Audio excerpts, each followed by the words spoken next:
Christmas movies used to feel warm, safe, almost comforting. But somewhere along the way, something changed. The same films we once laughed at now feel quieter, heavier. Scenes that used to fly by suddenly linger. Jokes feel tense. Happy endings feel earned in ways we never noticed before. So why does growing up make these Christmas movies feel darker instead of brighter? Most people never question that shift. They assume it's just nostalgia fading. But what if it isn't? What if these films always carried something heavier beneath the lights and music? Something we were too young to see. These stories were never as simple as we thought. They hid loneliness behind humor, pressure behind celebration, fear behind magic. And only now, years later, do those layers start to surface. Because once you see what these movies were really about, you can't unsee it. And by the time we reach the last one on this list, Christmas might not look the same anymore. Number 5. It's a Wonderful Life, 1946. When we were younger, It's a Wonderful Life felt like a hopeful Christmas story. A black and white classic adults insisted was important, even if we didn't fully understand why.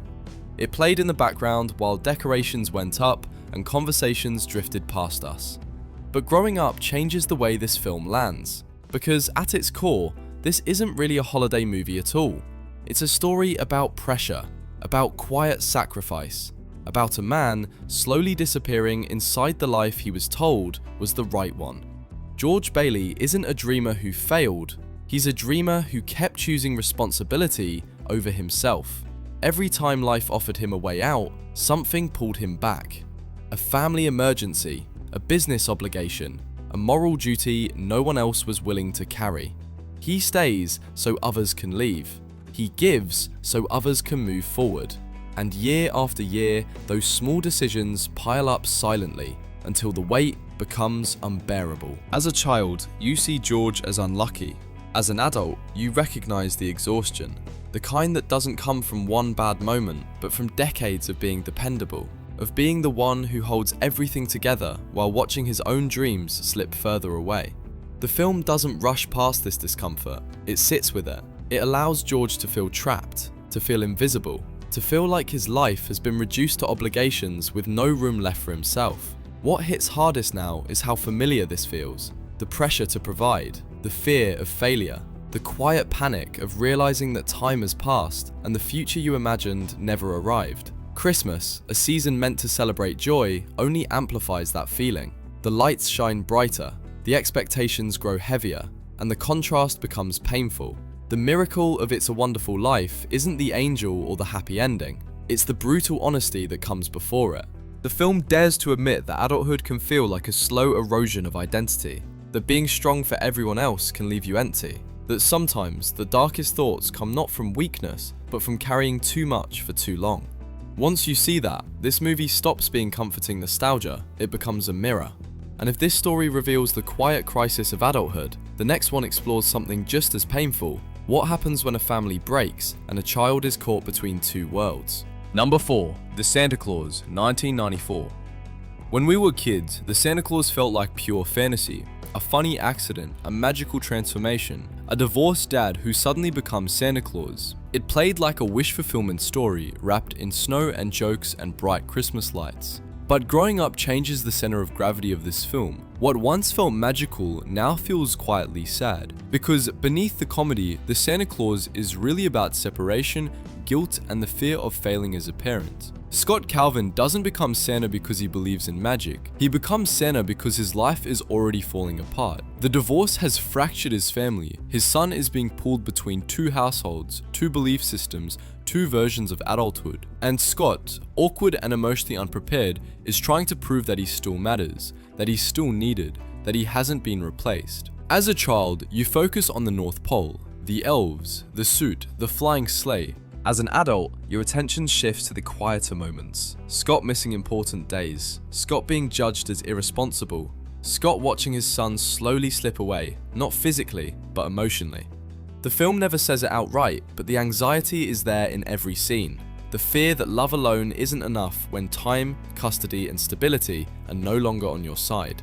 What makes the story darker now is how realistic it feels. Scott doesn't magically become a better father overnight. He stumbles, he misunderstands, he overcompensates. Becoming Santa doesn't fix the divorce. It doesn't erase the tension between adults. It simply gives Scott one thing he desperately needs: a purpose that his son can believe in, even when the adults can't agree. Christmas in this film becomes a battleground of values, belief versus logic, imagination versus control. And the child is stuck in the middle, forced to choose which version of reality feels safer. Watching this as an adult, it's impossible not to feel the weight of that responsibility. The realization that parents don't just pass down traditions, they pass down emotional stability, or the lack of it. The Santa Claus feels darker now because it understands something painful, that being present matters more than being perfect, and that sometimes parents cling to magic not for their children, but because they're terrified of what happens if that magic disappears. And if this story is about a father afraid of losing his place in his child's life, the next one takes that fear even further, into panic, pressure, and the brutal economics of modern parenthood. Number 3. Jingle All the Way, 1996. As kids, Jingle All the Way felt loud, ridiculous, and harmless. A cartoonish Christmas chase wrapped in slapstick humor and bright colors. We laughed at the chaos, we rooted for the dad. The whole thing felt exaggerated, almost unreal. But growing up strips away the comedy, and what's left is something far more uncomfortable. Because this film isn't really about toys, it's about pressure, and the quiet guilt parents carry when they feel like they're already too late. Howard Langston isn't chasing a Turbo Man doll for fun, he's chasing redemption. He's a father who's always working, always absent, always promising that he'll do better next time. And Christmas becomes the deadline where all those broken promises finally come due. The toy isn't a gift, it's proof. Proof that he still cares. Proof that he hasn't failed completely. As a child, you see adults acting insane over plastic. As an adult, you recognize the panic. The fear that love is being measured in receipts. That time can be replaced with money. That one perfect moment might erase a year of missed dinners and forgotten school events. The film turns shopping malls into battlegrounds because, emotionally, that's exactly what they are.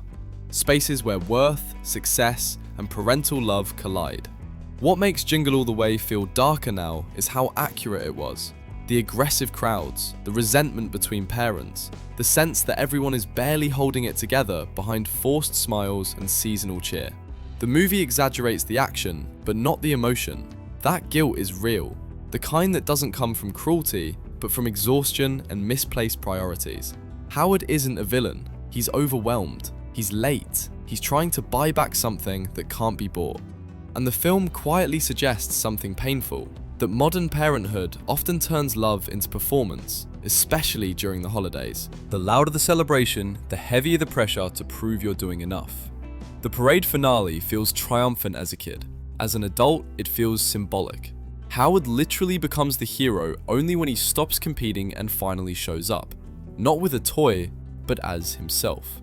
Jingle All the Way feels darker now because it exposes a truth we still live with. That Christmas doesn't just celebrate joy, it exposes every fear of not being enough. And if this film shows the guilt of being there too late, the next one explores something even colder. The pain of being left behind when everyone else moves on. Number 2. Home Alone, 1990. When we were kids, Home Alone felt like the ultimate Christmas fantasy. No parents, no rules, total freedom. Kevin McAllister wasn't scared, he was empowered. He ate junk food, watched forbidden movies, and turned his house into a playground of imagination. It felt funny, exciting, and strangely comforting. But growing up reshapes this film in a way that's impossible to ignore. Because beneath the comedy, Home Alone is a story about abandonment and the quiet fear of being forgotten. Kevin isn't just left alone by accident, he's emotionally dismissed long before his family leaves the house. He's talked over, blamed, treated as a problem instead of a child. So when he wishes his family would disappear, the film delivers that wish in the most literal and unsettling way possible. As a kid, that feels empowering. As an adult, it feels tragic. Watching the empty house scenes now hits differently. The silence lingers longer, the rooms feel too big. The joy of independence slowly gives way to unease. Kevin's bravado isn't confidence, it's survival. He doesn't celebrate being alone, he adapts to it.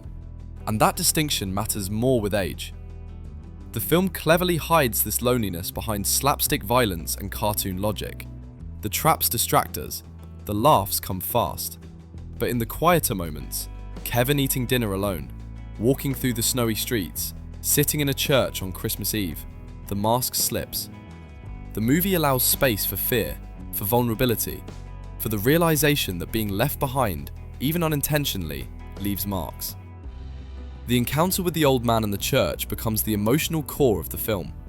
Two people separated from their families in different ways, finding comfort in shared loneliness. As children, we barely notice the weight of that conversation. As adults, it becomes the heart of the story. It's not about burglars or booby traps. It's about connection, about forgiveness, about the need to be seen. Home Alone feels darker now because it asks an uncomfortable question. What happens to a child when independence is forced too early? And if Kevin's story is about surviving loneliness, the final film on this list confronts something even more fragile: the fear of losing belief itself. Number 1. The Polar Express, 2004. When we first watched The Polar Express, it felt like a dream. A magical train, a snowy journey, a soft, glowing vision of Christmas Eve that felt almost sacred. As kids, we didn't question it, we accepted the wonder and moved on. But growing up turns this film into something far more unsettling, because beneath the magic, The Polar Express is really about fear. Not fear of the dark or monsters, but the fear of losing belief and what happens when it finally slips away. The story begins with doubt, a child lying awake listening for something he's no longer sure exists. That alone feels heavier as an adult, because belief isn't framed as childish fantasy here, it's framed as a fragile choice. One that becomes harder to make the older you get. The train arrives not as a reward, but as a final invitation, almost a test. As children, the journey feels exciting. As adults, it feels liminal. The endless tracks, the empty landscapes, the strange, silent moments between destinations. The film is filled with unease disguised as beauty. Characters appear, guide, then vanish. Rules are unclear, consequences feel permanent. This isn't a cozy Christmas ride, it's a threshold between innocence and acceptance. The most haunting element isn't the North Pole, it's the bell. The idea that belief fades quietly, that one day, without warning, you stop hearing it. And once it's gone, it doesn't come back easily. The film never presents disbelief as failure, it presents it as inevitable, a cost of growing up. And that's what makes it hurt. Watching this now, the fear isn't that Santa isn't real, the fear is that wonder is temporary, that joy becomes memory, that magic becomes something we explain away to survive. The Polar Express feels darker now because it understands something we rarely admit, that adulthood isn't about learning the truth, it's about deciding what parts of the truth we're willing to lose. And once belief disappears, Christmas doesn't end loudly, it fades. And that quiet fading might be the darkest feeling of all. Maybe these movies didn't become darker over time. Maybe we simply grew into the parts they were always quietly talking about. Pressure, loneliness, fear, doubt. The things that hide beneath celebration, especially during Christmas. Because what changes isn't the films, it's us. And the moment we start seeing ourselves in these stories, the magic shifts into something heavier and more honest. So the question isn't why these Christmas movies feel different now. The real question is what else from our childhood would feel the same way if we dared to look at it again.